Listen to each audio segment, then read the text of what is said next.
नमस्कार, मैं चौहान दिन भर की खबरों में सबसे पहले डालते नजर आज के मुख्य समाचारों पर। गबन का मामला गरमाया, ग्रामीणों ने बैंक कार्मिकों को बनाया बंधक, करीब 2 घंटे तक रखा बंधक बनाकर। मौके पर पहुंचे डीजीएम ने बैंक अधिकारी को किया सस्पेंड। रंजिश मिश्र कार्रवाई का आरोप, सरपंच निधि कार्य बहिष्कार। विद्युत सप्लाई समय में विभाग का आरोप, ग्रामीणों ने घेरा जीएसएस। एनीमिया की दर कम करने के लिए विशेष गतिविधियां आयोजित, आंगनबाड़ी केंद्रों से स्कूलों और चिकित्सा केंद्रों में मनाया गया शक्ति दिवस। पुलिस टीम पर हमला कर नशीली टैबलेट छोड़ भागने के मामले में एक गिरफ्तार, पंजाब के मोगा से एक आरोपी को किया काबू। अब खबरें विस्तार से। टाउन थाना क्षेत्र के गांव चौहिला वाले स्थित पंजाब नेशनल बैंक शाखा के अधिकारियों व कर्मचारियों की ओर से केसीसी में छलपूर्वक रुपए निकाल गबन करने का मामला मंगलवार को गर्मा गया। आक्रोशित किसानों ने मंगलवार को पूर्व सरपंच रामनिवास चौहल के नेतृत्व में पीएनबी मैनेजर सहित करीब आधा दर्जन कर्मचारियों को बंधक बना लिया। किसानों ने बैंक शाखा का शटर डाउन कर कार्मिकों को अंदर बंद कर बाहर धरना शुरू कर दिया।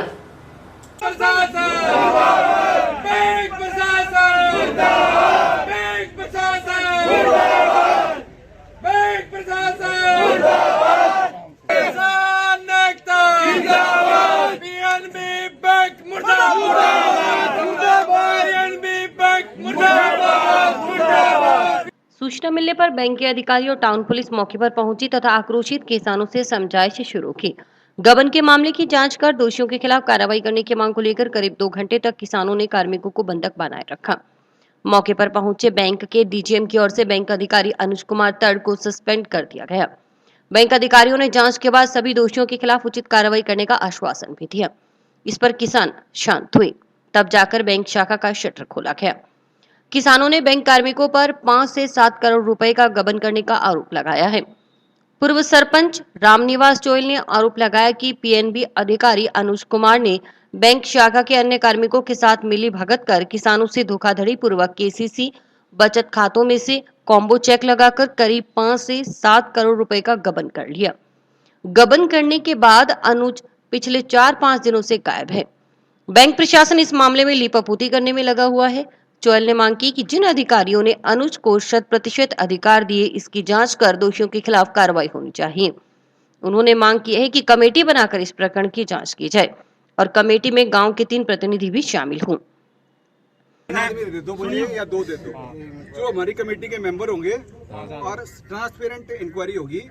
आप साथ बैठेंगे, जो भी हम इंक्वायरी कर रहे हैं, इससे तो कुछ नहीं चाहते। बस एक साहब के मन सारा मोटी शंका बा नहीं, मारो तो काम करने कौन लग रहा, क्योंकि मैं स्टेटमेंट खतरा तो देवे नहीं, समझे और काम खतरा है तो देवे। एक मिनट रुको साहब के मैं बताऊं। मानना पर शंका है कि भैया मांग बैठा काला धोला करे कि इनकी कोई रोड़ो कर लाग रहा है कि मानना है ऑफिस में लगा लो प्रभाव यहां से अच्छे वाले कर रहे हैं। स्टाफ दे रखा आपने पहले रोड लग रही है, स्टाफ बढ़ाएं 5 की जगह 8 करें, ये नौबत नहीं आती। 8 की जगह पहला मेरा काम है, 8 की जगह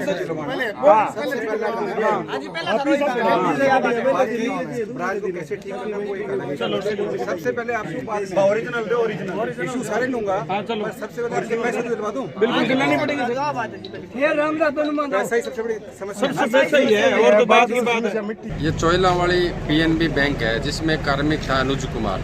अनुज कुमार ने लोगों से धोखाधड़ी पूर्वक किसी के केसीसी खातों में से, किसी के बचत खातों में से बिना विड्रॉल के और कुछ के जो कॉम्बो चेक पड़े हुए थे उनको लगा करके उसने कम से कम ये 5 से 7 करोड़ रुपए का गबन किया है और गबन करके वो शुक्रवार से गायब है।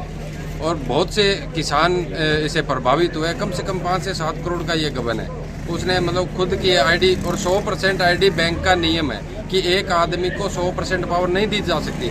उसके बावजूद भी जिन अधिकारियों ने 100% पावर उस अनुज कुमार को दी है, उनके खिलाफ जांच होनी चाहिए। इस मांग को लेकर के आज हमने यहाँ धरना लगाया है। बैंक के कर्मचारियों को अंदर बंद किया, तब जाकर के कलेक्टर साहब से बात हुई। उसके बाद में डीजीएम साहब आए हैं। अब हमारी ये मांग है कि एक तो बाहर की कमेटी बन करके उसकी जांच होनी चाहिए, उसमें गांव के 3 प्रतिनिधि हमारे गांव के शामिल होने चाहिए। जो भी बैंक के अंदर कैमरे लगे हुए हैं उनकी जो भी रिकॉर्डिंग है उनको सीज किया जाए, बैंक के जो वाउचर है उनको सीज किया जाए, तब जाकर के पूरा पर्दाफाश होएगा। और अभी ये आंकड़ा बढ़ भी सकता है। हमारा मानना है कि 5 से 7 करोड़ की ठगी है और ये आंकड़ा बढ़ भी सकता है, लेकिन बैंक प्रशासन इसमें लीपापोती करने में लगा हुआ है। इसमें कोई दोहराए वाली बात नहीं है और हमें आंदोलन का जो रास्ता है वो मजबूरन उठाना पड़ा। पीएनबी स्टाफ को बंधक बनाने की सूचना मिलने पर बैंक के डीजीएम प्रदीप यादव के अलावा मुख्य प्रबंधक श्याम सुंदर चांडक मौके पर पहुंचे और किसानों से समझाइश की। मीडिया कर्मियों से बात करते हुए डीजीएम यादव ने कहा कि इस मामले की जांच कार्रवाई जा रही है।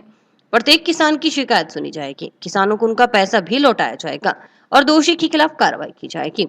जांच के बाद ही स्पष्ट होगा कि कितने किसानों के साथ कितने रुपयों की ठगी हुई है। अभी तक 15 लाख रुपए की ठगी की शिकायत होने की बात सामने आई है। इनके सरपंच साहब ने मुझे फ़ोन करके बताया, मुझे ब्रांच हेड ने ही बताया, तो इमीडिएटली मेरी टीम यहाँ पर आ गई है। आज सुबह ही हमको विदित हुआ, सुबह विदित होते हमारी टीम आधे घंटे पौने घंटे में यहाँ पे पहुँच गई है। हम इसकी एक जांच करेंगे, किसानों से एक एक किसान से मुलाकात करेंगे, जिसकी भी शिकायत है उसकी शिकायत ली जाएगी, उचित कार्यवाही करी जाएगी। जिसका भी पैसा अगर बैंक की तरफ से लापरवाही से कोई भी पैसा गया है, उसका पैसा हर हाल में वापस किया जाएगा। समय लगेगा क्योंकि इसकी जांच होगी, जांच के बाद निर्धारित किया जाएगा कि इसका कितना पैसा निकला, अकॉर्डिंगली वापस। देखिए, बिना इन्वेस्टिगेशन के मैं नहीं कह सकता। मेरे पास खाली अभी 15 लाख की रिप्रेजेंटेशन ब्रांच हेड की है, बाकी अभी सरपंच साहब या बाकी एक किसान से मैं एनालिसिस करेंगे, फाइनली हम आपको तब बता पाएंगे। विद्युत सप्लाई के समय में भेदभाव करने का आरोप लगाते हुए गांव रामसरा नारायण के ग्रामीणों ने मंगलवार को जीएसएस का घेराव कर धरना दिया। सरपंच प्रतिनिधि हरदीप सिंह के नेतृत्व में ग्रामीणों ने घेराव प्रदर्शन व धरने के बाद डिस्कॉम के सहायक अभियंता को ज्ञापन सौंप समस्या का समाधान न होने पर दोबारा जीएसएस में डेरा डालने की चेतावनी थी। हमारी मांगे पूरी करो, हमारी मांगे पूरी करो, हमारी मांगे पूरी करो। विद्युत विभाग मुर्दाबाद, विद्युत विभाग मुर्दाबाद। हम हमारा हक लेके रहेंगे,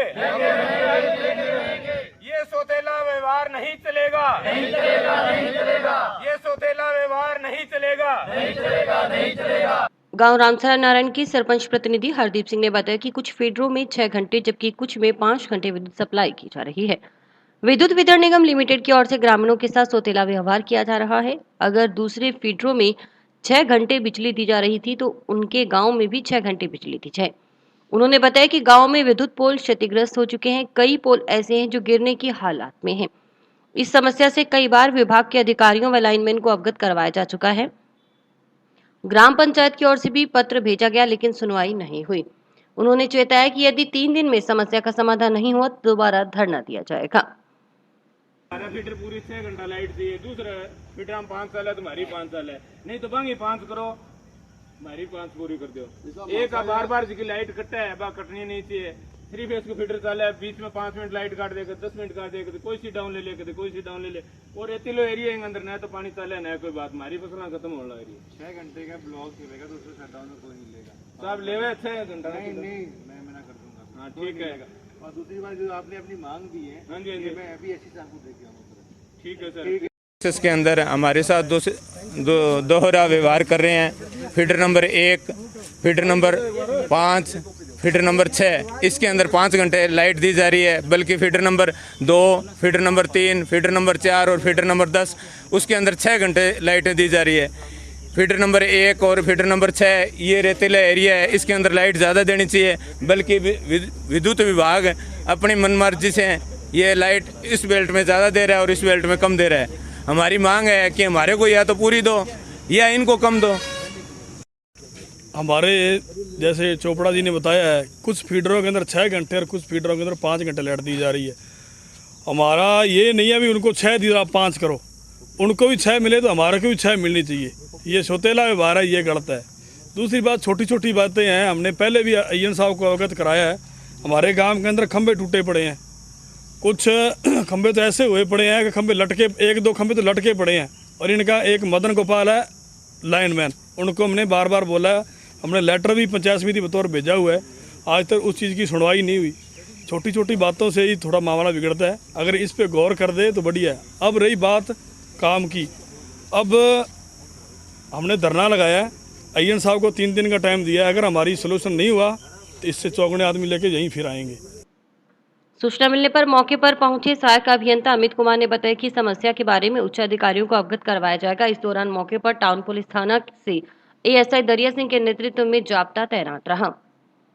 में हम 6 घंटे सप्लाई कर रहे हैं और यहाँ पे 1 नंबर, 5 नंबर और 6 नंबर फीडर है जिसमें धान नहीं है, हम 5 घंटे सप्लाई कर रहे हैं। आज यहाँ पे जीसस में सारे लोग आए हुए यहाँ घेराव किया। इनकी मांग ये है कि हमें भी 6 घंटे दिए जाए।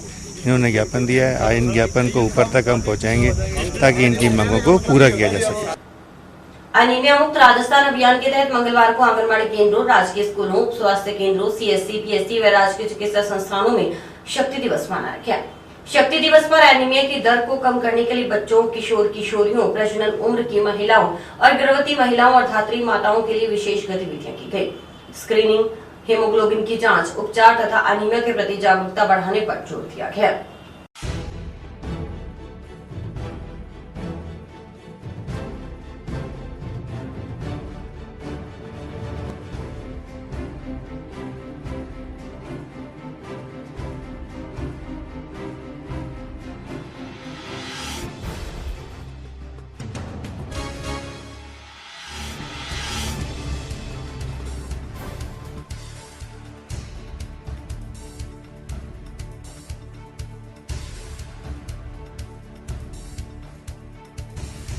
एनीमिया मुक्त राजस्थान अभियान के अंतर्गत जिले में समस्त आंगनबाड़ी केंद्रों पर शक्ति दिवस का आयोजन किया जा रहा है। पहले निर्देशों के अनुसार महीने के प्रथम मंगलवार को किया जाता था, लेकिन अब से हर मंगलवार को आंगनबाड़ी केंद्रों पर शक्ति दिवस का आयोजन किया जाएगा।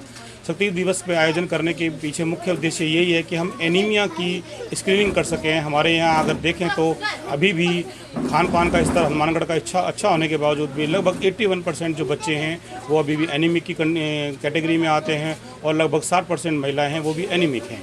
इसके लिए ज़रूरी है कि हम लोग उनकी नियमित जाँच कराएँ, खान पान का ध्यान रखें। इस विशेषतः लोहे की कढ़ाई में खाना खाएं, अधिक से अधिक आयरन रिच हम खाना लें। साथ ही साथ जो हमारी परंपरागत चीज़ें हैं, बाजरा, गुड़, इन चीज़ों में काफ़ी आयरन होता है तो हम वो उस खाने का रखें। साथ आंगनवाड़ी केंद्रों पे जो सप्लीमेंट्री जो दवाइयाँ मिलती हैं जिनको हम लोग IFA सप्लीमेंट्स बोलते हैं, तो बच्चों को हम लोग सिरप पिलाते हैं और गर्भवती माताओं को गोलियां देते हैं। इसी तरीके से अगर आंगनवाड़ी पे जो आने वाले बच्चे हैं 6 महीने से 5 साल तक के बच्चे, उनको हम लोग आयरन सिरप पिलाते हैं सप्ताह में 2 बार। मैं आपके माध्यम से सभी से अपील करूंगा कि सभी बच्चों को लेके आएँ, गर्भवती माताओं को लेके आएँ, किशोरी बालिकाओं को जिनको कि हम नीली गोली देते हैं, उन सबको ला करके अधिक से अधिक इस सरकार के कार्यक्रम का लाभ उठाएं। 35 अप्रैल मातृशक्ति दिवस मनाया गया, जो प्रत्येक मंगलवार को मनाया जा रहा है और जिसमें ANM के द्वारा बच्चों की स्क्रीनिंग कर उनके हीमोग्लोबिन का टेस्ट किया जा रहा है और साथ में बच्चों को आयरन सिरप दी जा रही है और गर्भवतियों को और किशोरी बालिकाओं को और 10 से 19 साल के बच्चों को आयरन फोलिक एसिड गोली दी जा रही है, जो कि 10 से ऊपर वाली किशोरी बालिकाओं को नीली गोली दी जाती है, 10 से छोटी बच्चियों को गुलाबी गोली दी जाती है और गर्भवती धात्री माताओं को भूरी गोली जो लाल रंग के कलर में दी जा रही है। महानरेगा में करवाए गए कार्यों में खचवाना और भाड़ी के सरपंच खिलाफ की गई धारा 38 की कार्रवाई से सरपंचों में रोष है।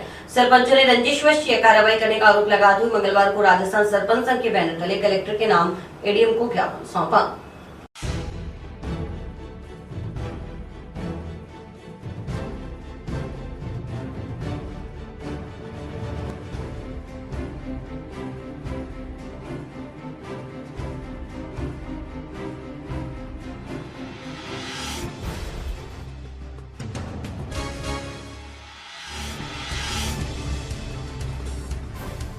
आज हम अपनी मांगों को लेकर जिला कलेक्टर महोदय से मिले। उन मांगों में है भादरा के अंदर हमारे 2 सरपंच साथी डाबी और खचवाना, उनके ऊपर 38 की कार्रवाई की गई और वहीं पे 17 CC की कार्रवाई वीडियोज़ पे की गई और JN और 2 AN उनको बर्खास्त किया गया है। दूसरी मक्कासर के अंदर LDC का जो चक्कर चल रहा है उसके लिए हमारे सरपंच साथी आज जिला परिषद के आगे धरने पर बैठे हैं। 2 मांगे हमारी ये थी, एक है अधिशासी अभियंता जल संसाधन विभाग श्री दिनेश जी कुकना, जो कि बहुत ही बढ़िया एक्शन है यहाँ, उनको जिले की तरफ से इनाम दिया गया है। सबसे बड़ा इनाम उनका ये है कि राजस्थान के अंदर हनुमानगढ़ जिला वो PhD के अंदर सबसे टॉप पे है। JJYM का जो कार्य दिनेश जी ने संभाला है वो कार्य कोई भी आदमी और नहीं संभाल सकता। अब अंतिम चरण में है, उनकी जगह एक अन्य को यहाँ लगाया गया है। जो कि बिल्कुल गलत है। दिनेश जी को 1.5 साल का टाइम और देना चाहिए ताकि ये JJYM का कार्य है जो पूर्ण वो अपने हिसाब से कर सके। हम सरपंच 269 सरपंच है जिले के, सभी लोग ये चाहते हैं कि दिनेश जी ही यहाँ एक्शन बने रहे। आज जिला सरपंच संघ द्वारा सभी सरपंच साथी, जिसमें हमारे साथ जिला परिषद डायरेक्टर, पंचायत समिति सदस्य भी हमारे साथ थे, कुछ हमारे महामंत्री जी बता रहे थे। उसमें हमने जिला कलेक्टर साहब को अपनी जो मांगे हैं सरपंच संघ की पूरे जिले की, भादरा, मक्कासर और एक जो एक्शन PhD कुकना जी का स्थानांतरण संबंधी था, तीनों मांगों के संबंध में हमने ज्ञापन दे दिया है। माननीय मुख्यमंत्री को भेजा है मार्फत जिला कलेक्टर के माध्यम से। हमारी मांगों पर जल्द कार्रवाई नहीं हुई तो पूरे जिले के अंदर ग्राम पंचायतों में आंदोलन शुरू किया जाएगा। और जैसा कि बताया कि भादरा में ब्लॉक प्रेसिडेंट है, जो ब्लॉक सरपंच है, सारे सरपंच प्रधान सहित वहाँ धरने बैठे हैं। मक्कासर सरपंच आमरण अनशन पे जिला परिषद के सामने बैठे हैं। तो स्थितियाँ सरपंच संघ को कहीं न कहीं प्रताड़ित करने की जो जैसे हो रही है, उनके खिलाफ अगर जल्द एक्शन नहीं लेगा और उनका कानून निरस्त नहीं किया गया तो पूरे जिले में आंदोलन किया जाएगा। नाकाबंदी के दौरान पुलिस टीम पर हमला कर फरार हुए 2 जनों की ओर से मौके पर छोड़ी गई कार से नशीली टैबलेट बरामदगी के करीब 14 माह पुराने मामले में सदर पुलिस ने एक आरोपी को गिरफ्तार करने में सफलता हासिल की है। गिरफ्तार आरोपी की पहचान सुखदीप सिंह उर्फ संदीप बाजीगर निवासी जंडावाली के रूप में हुई है।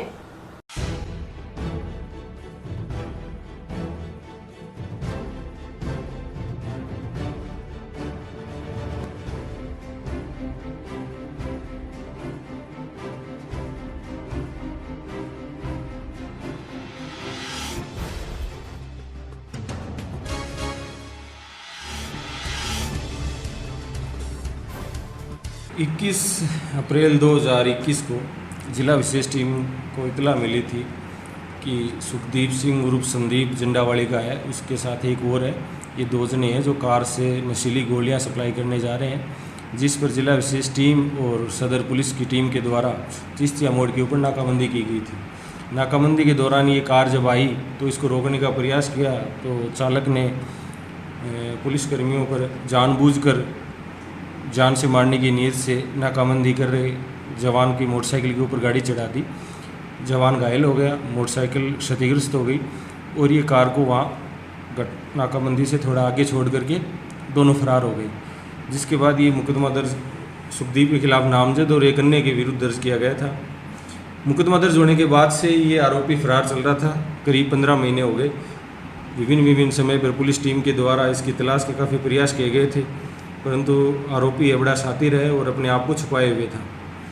इस बार श्रीमान जिला पुलिस अधीक्षक के द्वारा इन फरार चल रहे आरोपियों और प्रकरण पुराना होने के कारण इसको शीघ्र गिरफ्तार करने के लिए मेरे नेतृत्व में टीम का गठन किया गया था, जिस पर काफ़ी समय से इसके संबंध में तकनीकी व गोपनीय जानकारी एकत्रित की गई, उनका विश्लेषण किया गया और मुखबिर तंत्र को भी सक्रिय किया गया था।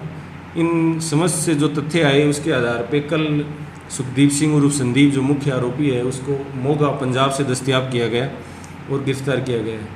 आज उसको कोर्ट में पेश करेंगे, पेश कर उसका पुलिस रिमांड लेंगे और आगे इसके साथ एक अन्य साथी और कौन था, ये गोलियां किसको सप्लाई देने जा रहे थे, किससे लेकर के आए थे और पुलिस पर जो इसने जानलेवा गाड़ी चढ़ाने का प्रयास किया, इन सभी तथ्यों के संबंध में विस्तृत अनुसंधान किया जाएगा।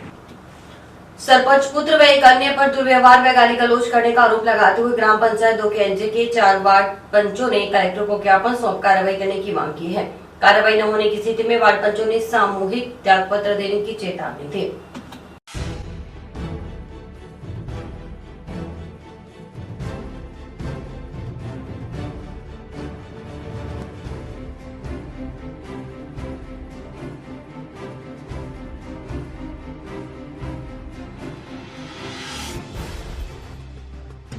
हम 2 KNG पंचायत से आए हैं। हम 4 वार्ड पंच हैं, 6 नंबर से, 2 नंबर से, 1 नंबर से। और हमारी जो पंचायत है, अगर हमारा वार्ड पंच को कोई भी सूचना नहीं देते, पहले तो कि मीटिंग कब है और कब नहीं है, और दूसरी बात है वहाँ पे अन्य व्यक्ति बैठते हैं। कोई भी वार्ड पंच अगर जाता है तो उनके साथ दुर्व्यवहार होता है और वो बेली राम है जो सब कुछ पंचायत के थ्रू करते हैं। और जब हम कोई भी समस्या लेके जाते हैं तो वो समस्या हल नहीं होती, इसलिए हम पंचायत में जाना छोड़ रखा है। और आज हम कलेक्टर से मिलने के लिए इसी अपील करने आए हैं कि इसका कोई सही तरीके से हल किया जाए।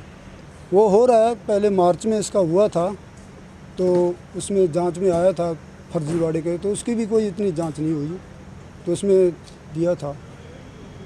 हो सकता है हम बैठ के इसकी करेंगे कि अगर क्या करते हैं, इस्तीफा देना पड़ा तो इस्तीफा भी देंगे हम। ये आए कलेक्टर के पास ज्ञापन देने के लिए आए हैं। हमारी वहाँ मीटिंग होती है, कोई हमारे को सूचना नहीं मिलती है, कोई बैठिंग होती है हमारे सूचना, और पहली राह वैसे अपने मन मर्जी करे, जो हमारे को ना बताते भी कब है कब नहीं है, और काम जो भी हो रहा है फर्जी बड़ा हो रहा है सारा, और सहन होते हैं गलत यूज़ कर रहे हैं। वो हमने अगर अपील करी है, हमारी इसकी सुनाई होनी चाहिए, हमारे कोई संविधान निकलना चाहिए इसका। राज्य स्कूल शिक्षा परिषद के तत्वाधान में मंगलवार को शिक्षकों का 6 दिवसीय गैर आवासीय बुनियादी साक्षरता आधारित संख्यात्मक ज्ञान का प्रशिक्षण जिला मुख्यालय पर शुरू हुआ। ये प्रशिक्षण जंक्शन के राजकीय उच्च माध्यमिक विद्यालय में दिया जा रहा है। 6 दिवसीय प्रशिक्षण के अंतर्गत शिक्षा से जुड़ी वह गतिविधियां जो बच्चों के सर्वांगीण विकास में सहायक हैं, उनकी जानकारी दी जाएगी।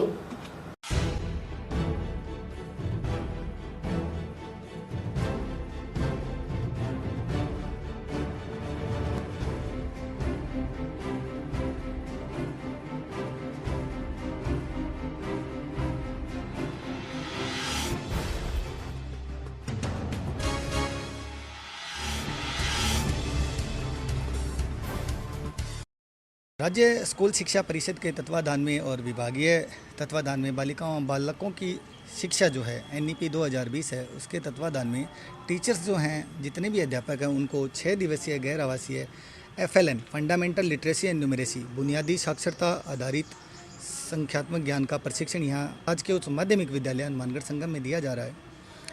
6 दिवसीय प्रशिक्षण है, जिसमें शिक्षा से जुड़ी समस्त गतिविधियां जो बच्चा एक विद्यालय में सीखना चाहता है, जो बच्चा के सर्वांगीण विकास में सहायक होती हैं, उन सभी के बारे में हमारे MT जो हमने लगा रखे हैं, वो शिक्षण के गतिविधियों के बारे में उनको बता रहे हैं, किस तरीके से बच्चा मैक्सिमम सीख पाता है इन गतिविधियों के माध्यम से, छोटी छोटी गतिविधियों के माध्यम से, ताकि वो जो है अधिकतम लर्निंग, अधिकतम अधिगम प्राप्त कर सके। उसी पे आधारित ये प्रशिक्षण चल रहे हैं।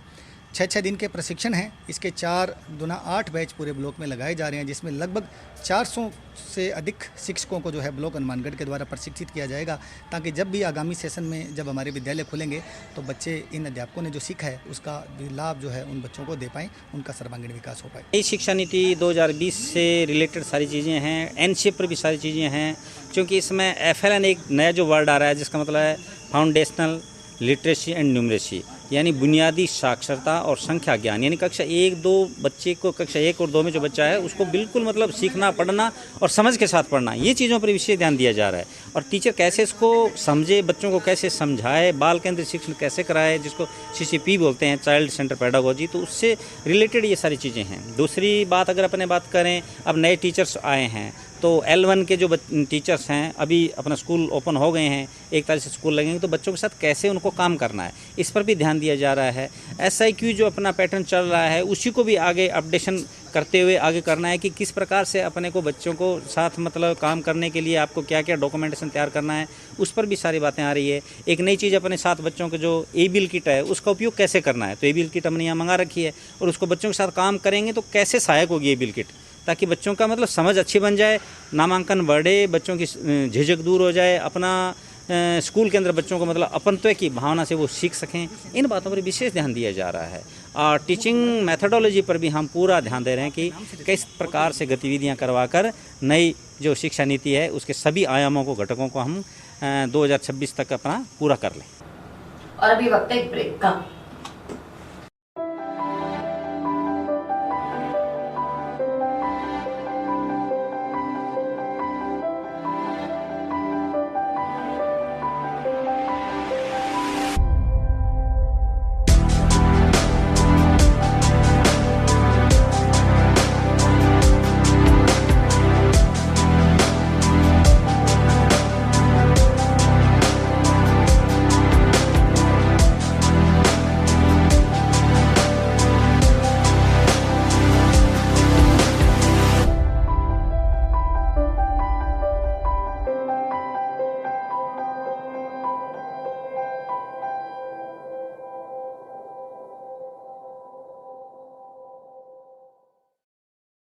टाउन में यातायात पुलिस थाना के नजदीक वाली गली में पेयजल पाइपलाइन में लीकेज के चलते सड़क के बीचों बीच बना गड्ढा वाहन चालकों की मुसीबत का कारण बना हुआ है। सड़क धंसने से रोजाना इसमें वाहन फंस रहे हैं। एक टेम्पो इस गड्ढे में फंस गया। आसपास के दुकानदारों ने कड़ी मशक्कत के बाद टेम्पो को बाहर निकाला। वहीं पीएचईडी के कर्मचारी मोहनलाल पारिक ने बताया कि यह सड़क सीवरेज के धंसने से क्षतिग्रस्त हुई है।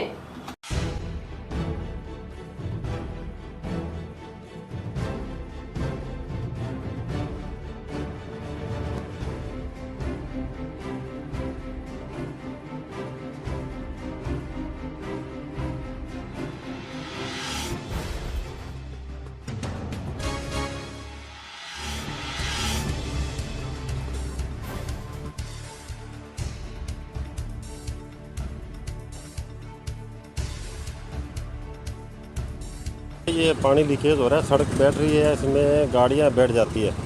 ये तीसरी गाड़ी है जो बैठ गई, अंदर से ये खोखड़ा हो गया पानी से। जो भी गाड़ी आती है धस जाती है इसमें। ये ट्रैफिक थाना रोड है हनुमानगढ़ टाउन। सही कर दे, प्रशासन देख लेता, इसको आगे ठीक कर देता तो ठीक था, अच्छी बात हो जाती। लोगों को दिक्कत होती है, दुकानदार सारे परेशान है। यहाँ सारे गाड़ियाँ जाम लगा, देखो आप सारा जाम लगा हुआ पूरा। पुरानी लीकेज है जी, ठीक हो जानी चाहिए। हर दिन आने जाने वालों को परेशानी होती है, वाहन फंस जाते हैं यहाँ पर।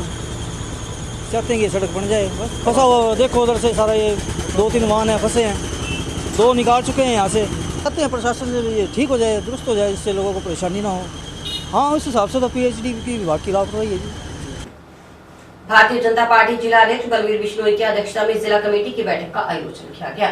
बैठक में बूथ सशक्तिकरण अभियान की शुरुआत की गई। कार्यकर्ता प्रत्येक बूथ पर जाकर बूथ को सशक्त करेंगे। इसके अलावा राजनीतिक प्रस्ताव भी लिए गए। बैठक में सांसद निहाल चंद, पूर्व मंत्री डॉक्टर राम प्रताप, विधायक धर्मेंद्र मोची, पूर्व विधायक अभिषेक मटोरिया आदि उपस्थित रहे।